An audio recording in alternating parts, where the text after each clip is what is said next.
Hi, everyone, and welcome to another episode of the Business Growth Factor. This is where we have conversations about building better businesses. And today, the conversation is going to be we're going to be discussing profitability through an ROI lens, return on investment lens. My name is Lyndon Smith, and I'm joined by my co-host today, Joshua Lyyenhorst. A quick introduction. Lyndon Smith from Expansive Edge, and we work with companies. We're an operations agency that work with companies to build their business playbooks. Josh, how about yourself? What do you guys do? Yeah, so Josh Lyyenhorst, I'm the principal at BasePoint CPA. We're a cloud-based CPA firm focused primarily with contractors in the construction space, helping them make sense of their numbers. So, Lovely. Thank you. All right, super. So profitability through an ROI lens. What are we looking at today?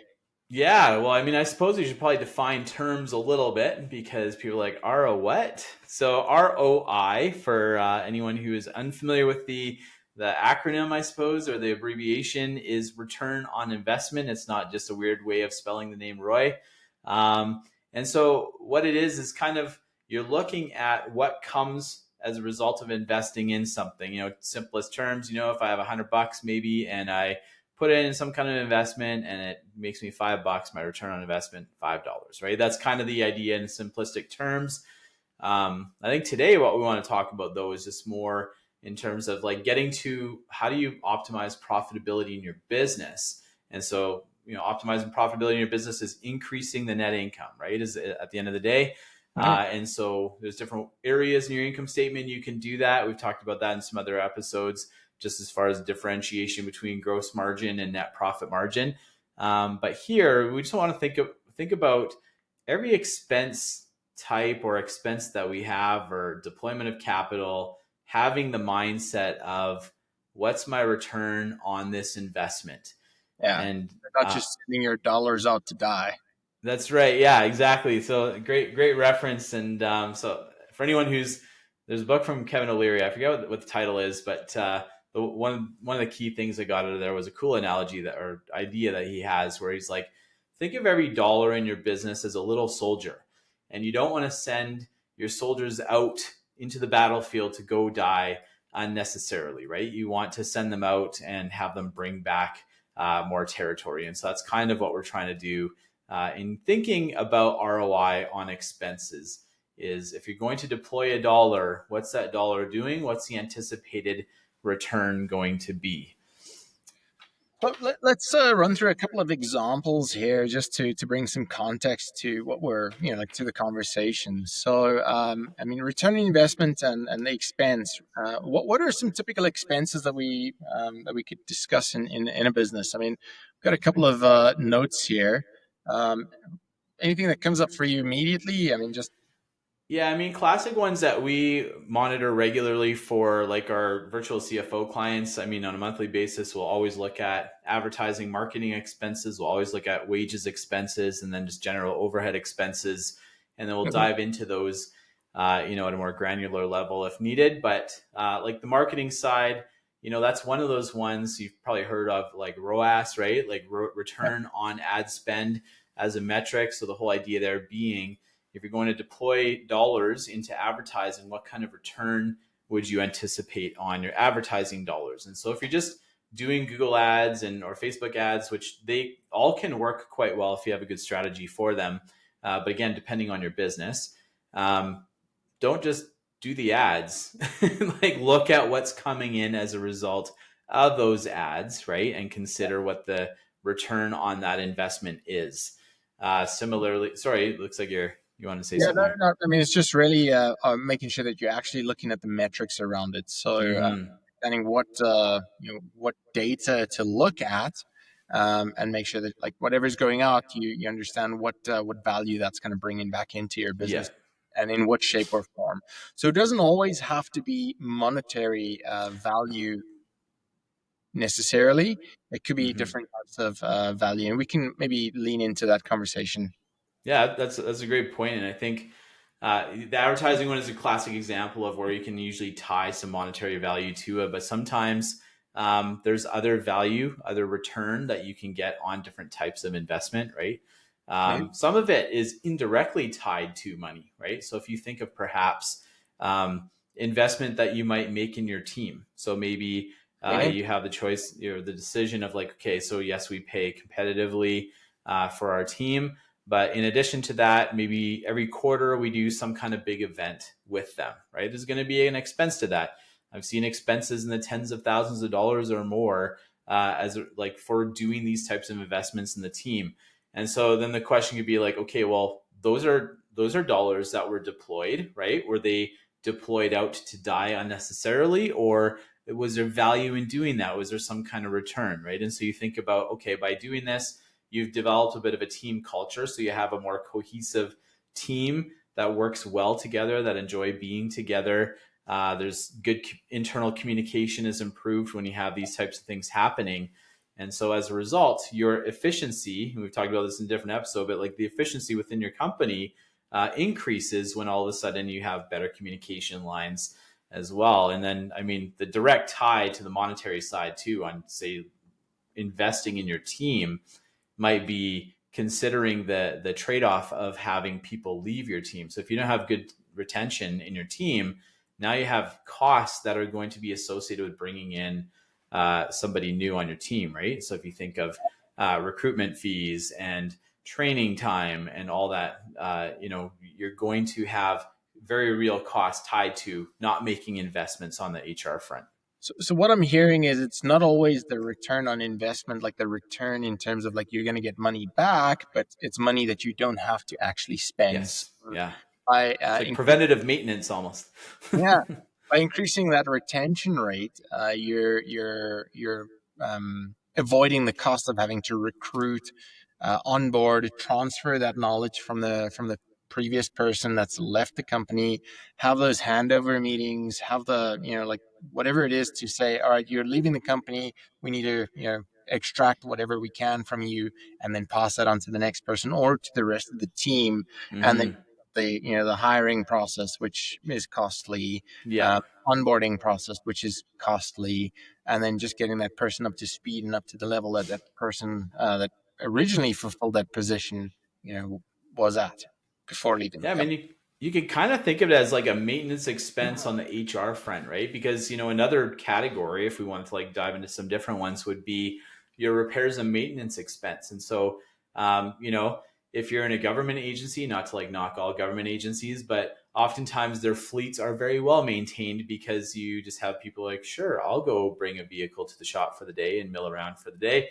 But usually in a, small, medium sized businesses, there's not the luxury of like sending somebody out for a day to just sit at the shop and kind of wait for vehicles to be repaired. And so repair and maintenance might fall lower on the weight on the priority list. But as a result, if you're not having your regular oil changes, not having everything kind of like greased up the way it should, you might start having issues with some of your vehicles. And similarly with your team, right? If you're not Absolutely. maintaining your team properly and making sure you're investing in them, and making sure you're connecting with them, you may start to have some breakdown in the team. And Yeah. so, same thing with maintaining your machinery and equipment and your fleet, right? So a lot of companies have moved away from like the typical HR term, and they've started bringing in people and culture directors, Mm. or managers, or people that are, they've kind of retermed the HR to people and culture.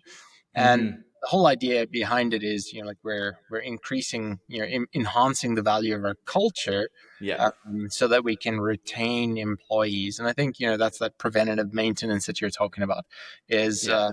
empowering someone to empower the team, and then that could be Mm-hmm. through training, that could be through just getting feedback, creating those feedback loops so that you understand what the team wants, and what can be reasonably accommodated to ensure that they're satisfied and happy in their jobs and their Yeah. roles, that they don't consider leaving the company for something better, because there's a good old adage, people don't leave then they don't leave their jobs, they leave their managers, or they leave the Yeah. companies, Yeah. because there probably isn't a good cultural fit there. So understanding that, like, you're adapting the culture of the company to who's in that business, and you're kind of making everybody feel welcome and accommodated, and Mm-hmm. they're part of something bigger. So that oil or that grease that we're talking about, that maintenance that we're doing, is that people and culture um, Totally. role. I guess essentially. we just the analogy only goes so far in that we don't want to talk about greasing people up, I suppose, in this situation. But even to your point as far as like leadership, right? So if you have so there's a really good book called The Power of People Skills from an author named Trevor Thronis, and he talks about how you have like competency and you have attitude, and so those two things are equally important in any kind of role and what somebody's doing. And oftentimes, what may happen is somebody will be very competent and have great attitude in their role. So they become promoted into a different role. And now their competency level might be lower, but they might have a good attitude. But the competency is an important thing. And so you need to make sure that even if you're raising people up in your team, Yeah. promoting them up, to make sure you then invest in the training to make sure they're competent in that role so that the people that they oversee are still being led well, because that's an investment. And like you said to your point earlier, people don't leave a job, they leave the manager, right? And so if that new manager is just not trained sufficiently in their role, that can be a problem as well. I think that's one of the things so many companies, one of the mistakes so many companies make is they take someone who's excellent at what they do, and by default they promote them to become managers Yeah. or directors, and they're actually great at the technical side of the business, but they suck at managing Mm-hmm. and good with people. Now you've created a problem because that competency of managing people Yeah. is not there. Their attitude might be great, but the competency is Yeah. lacking. Hundred And percent. I mean, with that, their attitude will start diminishing as well Yeah. because now they're in a position that they're actually not qualified to fulfill. Yeah. Um, so how do you empower that person to be successful? You send them for that leadership training. Get them the coaching that they require, Yeah. and create like a bit of a what is the word I'm looking for? Like a plan, succession plan, where you're building them up into that leadership role, that management or director or whatever level role they be fulfilling. Um, don't just put them in there and be like, all right, now you're the director or now you're the manager. You've come from a very technical background and you're great at what you did there. No, Mm-hmm. you're going to be Totally responsible. different skill set. Yeah, 100%. Yeah. Um, Another category, just to since we're kind of bouncing them around here, would be the quality of like your say technology. And so think of like computer systems, right? If you sort of cheap out, so again, like just to kind of bring it back to what we're talking about, return on investment, right? So if we're going to deploy dollars in our business, what kind of return are we getting on it? So if we're looking at a whole bunch of computer equipment, maybe it's like, okay, let's go as cheap as possible because we don't want to spend a lot of money on computer equipment, right? That's a reasonable concern. However, if you think about it, you're like, okay, well, what's the return that you'll get on the alternatives, right? If you go with really cheap, slow computers, it's going to take your team longer to do things, right? They may have to step away from the computer while things are loading. So now they're not being super productive with their time. Whereas if you invest a little bit more in the initial equipment, now you've got better utilization of your people using that machinery or equipment, whatever it is that you're using, right? And so sometimes, there's the whole idea of like you have to spend money to make money. Yes, but that doesn't mean just go spend money hoping you'll make money. Be wise with the deployment of the dollars for sure, but recognize that if you do cheap out, you may be paying more or having less return in the long run simply by going with a cheaper option. so there's a good old saying in Afrikaans. It goes goedkoop is duurkoop. And what it means is when you buy cheap, it actually ends up costing you more. Uh, Interesting. and I used to run a design department, and it was pretty easy for me to motivate high end computers versus the standard cheap run of the mill computers, because when we had designers opening up 3D models, like you'd have a guy sitting there waiting 20 minutes for this model to upload and get ready for him to actually start working on it. Um, in that 20 minutes, he's going to leave his computer because the computer doesn't have the bandwidth or the capacity to open up or do anything else. So he's Right. gone, popped off, got a cup of coffee. He's going to his colleague and saying, "Hey, how's your day going?" Sitting there Yeah. having a conversation. Now you're diminishing that person's time, And now the computers upload the models uploaded, and they're in a conversation for the next 20 minutes, and That's right. Yeah. you start losing productivity on in different areas of your business. And then also, so he gets back to his computer now. He's working on it, and it's pretty slow because it's not really efficient.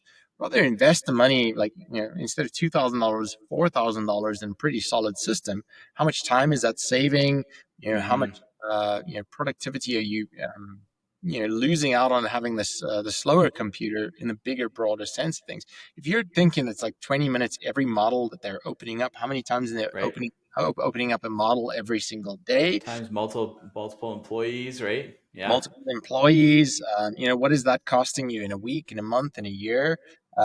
It becomes pretty easy to consider that return on investment, which is the higher end computer with better computing power to run those models. I mean, you could look at this in all aspects of your business. Is like you mentioned equipment. Just when is the right time to have the cheap equipment, and when is the right time to have the more expensive equipment? Mm-hmm. You're investing, if you're in the construction industry, you might be looking at like a Trimble or like a 3D scanning system. When you're setting out things, getting things all kind of aligned and tied in together versus actually sitting there and measuring it. There's Right. return on investment for time. How much time, what's the value of an hour of time, and how much time is someone investing by actually measuring and setting it out? And then also, like, how accurate is that when someone's actually using a tape measure versus setting it out with like Mm-hmm. equipment? And then once you've done the project and you want to get some data, like the as-built data, scanning the area, getting like a point cloud or something like that into your model, and then just tweaking your model versus sitting there measuring and being like, oh, this doesn't, it Yep. it's it, I can substantiate that from a tech, investment into technology. And I'm a massive advocate when it comes to these types of things. Of course, this will expand or extend right across the business to other areas, like operations, finance. I mean, what are some finance, investments or expenses rather that you could consider? Um, Yeah, I mean, it's even the platforms that you use, right? I mean, you can think of workflows that you might invest in. Maybe it's you have like an outdated software platform that you're using. So now there's going to be costs typically associated with like the platform itself, but then also the migration process and the learning that goes with it. But with the advent of like OCR technology and like AI and computerized systems that you can use now, like there's so many processes now, even in finance, that can be streamlined significantly. We as much as possible, for example, try to move, and this this recommendation may become dated within a year, just given how fast technology is moving. But we try as much as possible to have clients be on QuickBooks Online because it's just so streamlined and it works really well, as opposed to, I don't want to say any names for fear of like slandering any other companies, but like other systems that don't have that kind of streamlined capability. And so, yeah, there's so many things that you can do to streamline things on the finance side too. And even, as it translates into the experience of other things. So, for example, if you're a company that's still cutting checks for your subs, right? Like for your sub trades, I mean, maybe consider looking at EFT payments or like some kind of electronic payment system for your subs. Because if you cut a check, it's going to take another 3 to 5 days to get to your sub trade for them to even be able to deposit the check. So you've now pushed out their accounts receivable days another 5 days, right? But then yeah. it's also a manual process that you now have to stick handle instead of a digital process, which would actually be a lot quicker. So Mhm. there's a lot of merit in considering investing in systems like this, even in the finance operations space, because there is return there. And we've talked about, I think, in another episode, if you make your sub trades happy, typically your pricing is going to be a little bit better with them as well. Whereas if they're not super excited about working with you, you can imagine they might inflate some of their numbers a bit when you ask for pricing on a project. Yeah. Um, yeah, I think one of the finance like systems or good return on investment is, do you use Dext or I mean, there's Yes. Hub Docs and Dext, and there's a whole lot of Yeah, different. we use Dext. Yeah. So you effectively streamlining that whole process Mm-hmm. for capturing expenses. I mean, again, I'm just going to use project management as a an example. Project managers run loads of expenses on a project or against a project that they need to get reimbursed for. So to capture those expenses using like Dext, for example, makes it Mm-hmm. super easy. Instead of like scanning and then appending this document to expense claim form and all this piece of it. You just make it so much quicker. Why would you bog your project manager down with half an hour's? It's Yeah. going to take them probably a good half an hour to get all of that captured every month. You just make it quick and easy, and it's part of their workflow. As we get it, you using that, capturing it, goes straight into the thing. Mm-hmm. So are just handling all of that. So Well, here's the way to think about the return on investment on that, right? Is so Dex, you're looking at like a $30 a month expense for a business to utilize Dex. And if yeah, it saves five people who are making 50, $60 an hour, if you're looking at like say the PM level, yeah, it saves them, half an hour a month. You've paid for that subscription multiple times over.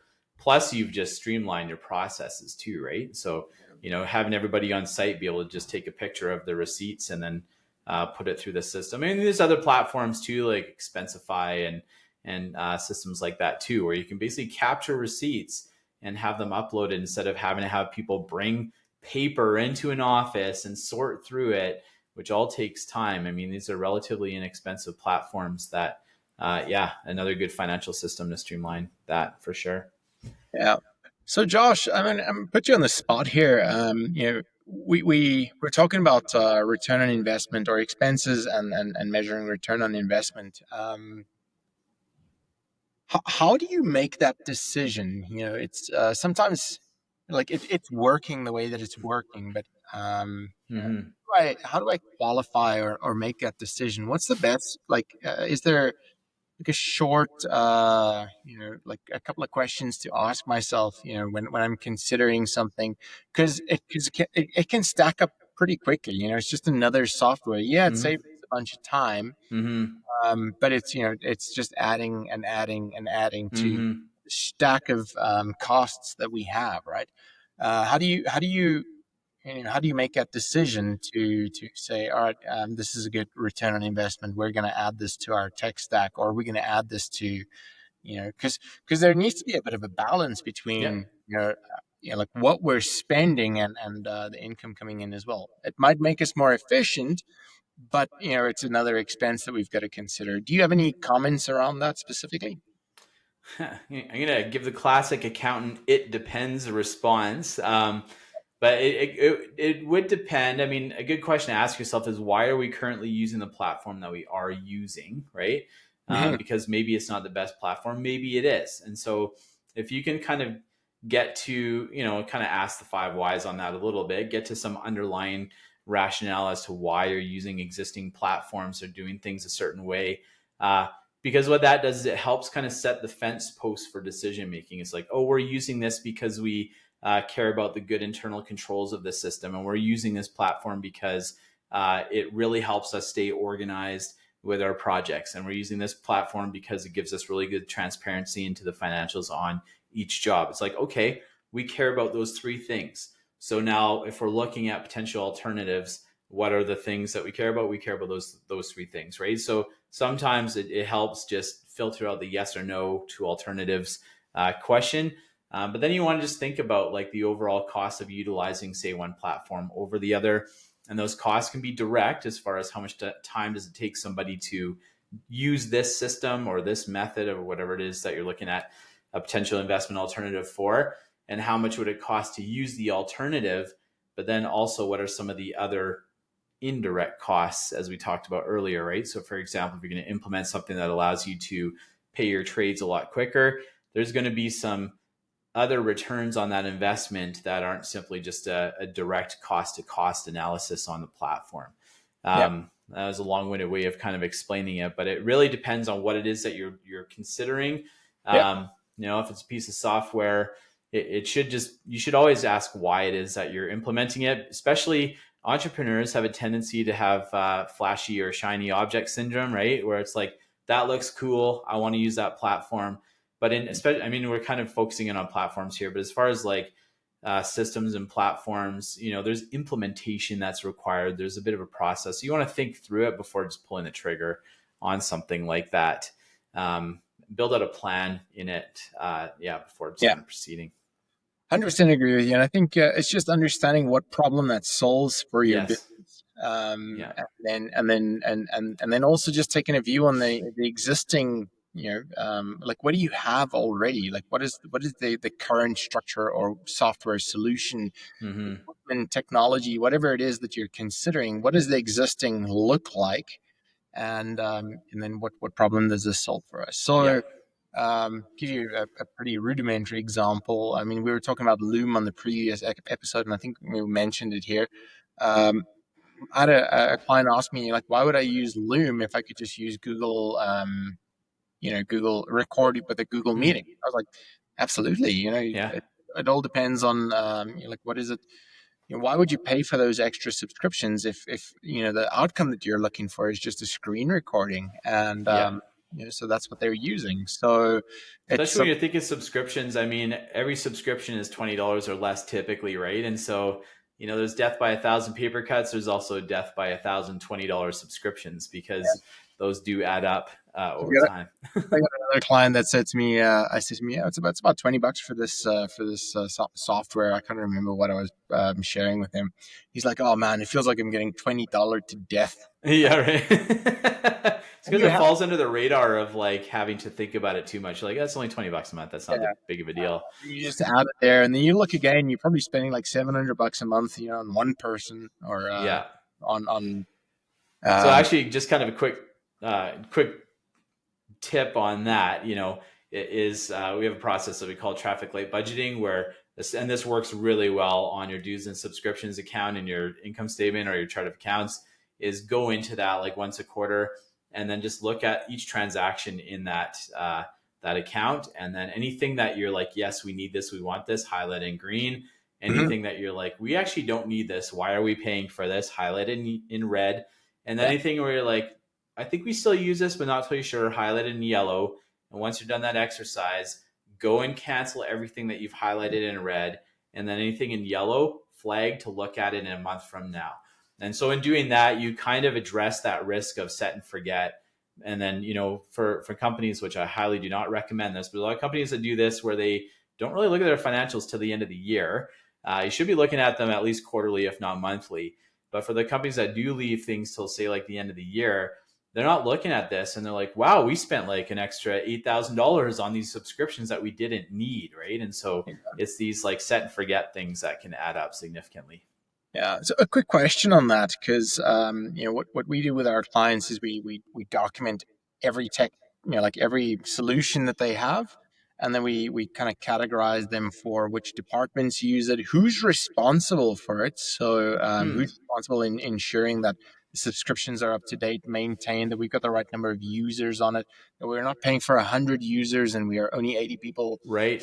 actually using it. So just having a good spreadsheet or a bit of a dashboard around, like Yeah. everything there. How do you prevent, let's say, you've got an operations manager or a project manager or someone that's used their company credit card to sign up for some software, and that's just kind of like a recurring expense that goes off. They leave the company.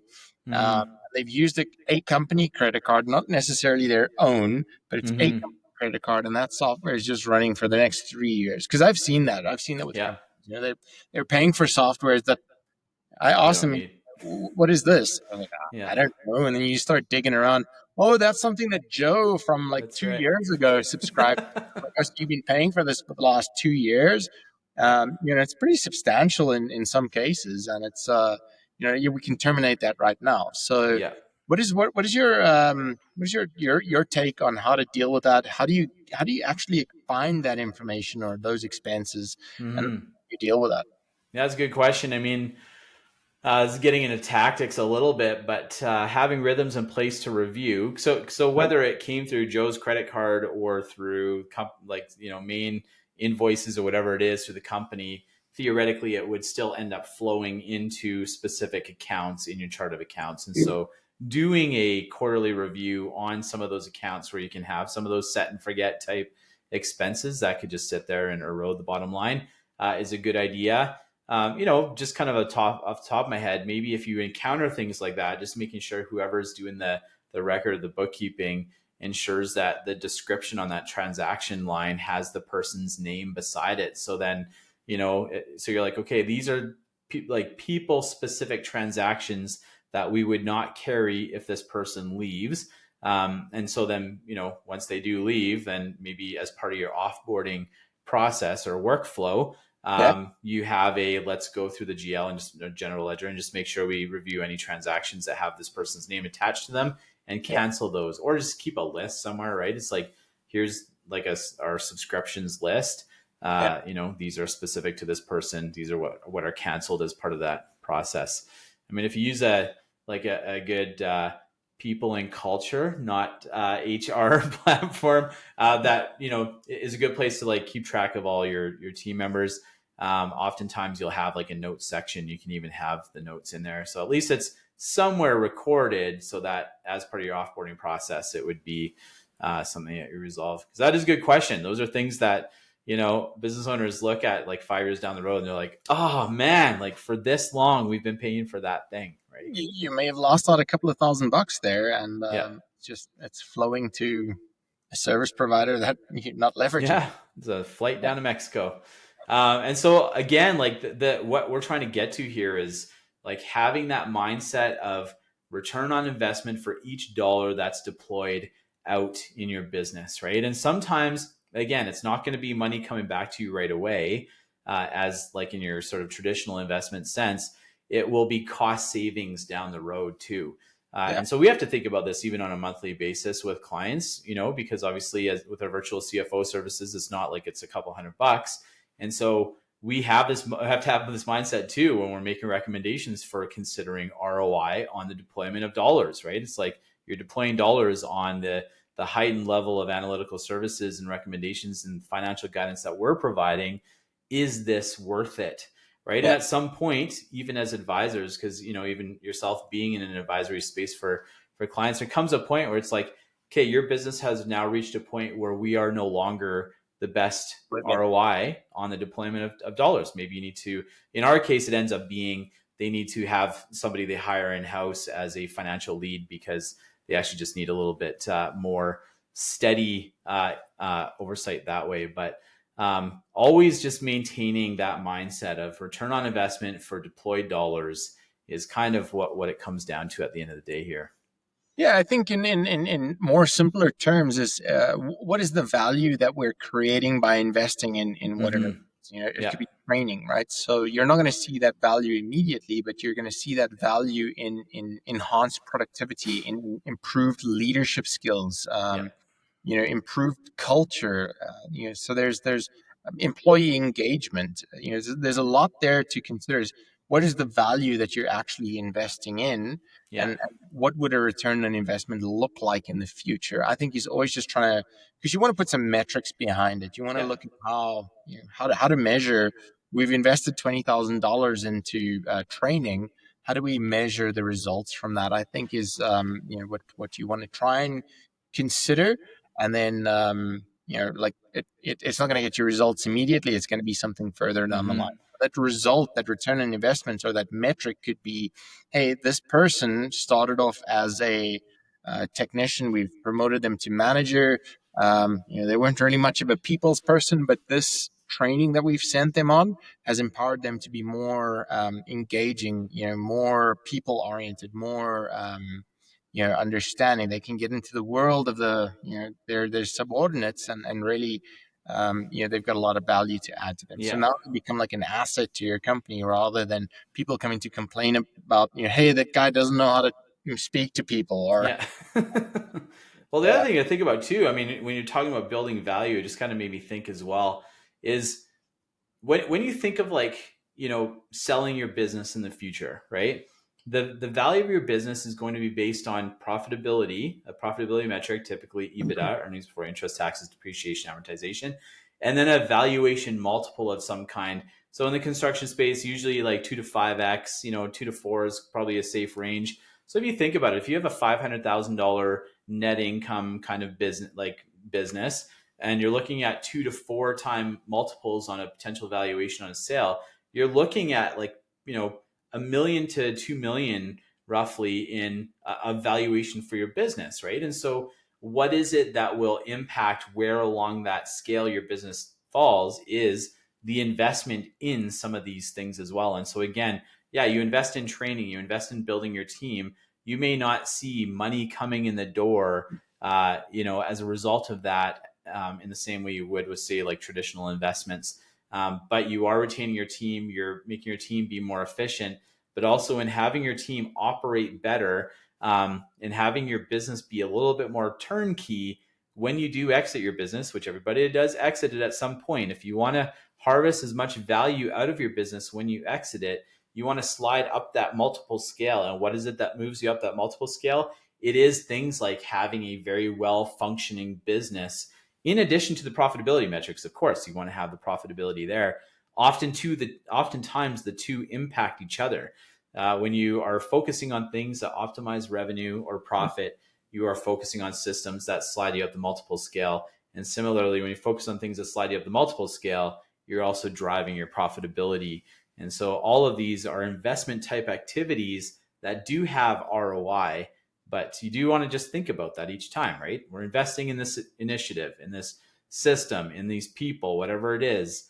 What is the anticipated return, whether it's monetary immediately Uh-huh. or value in the business in the long run?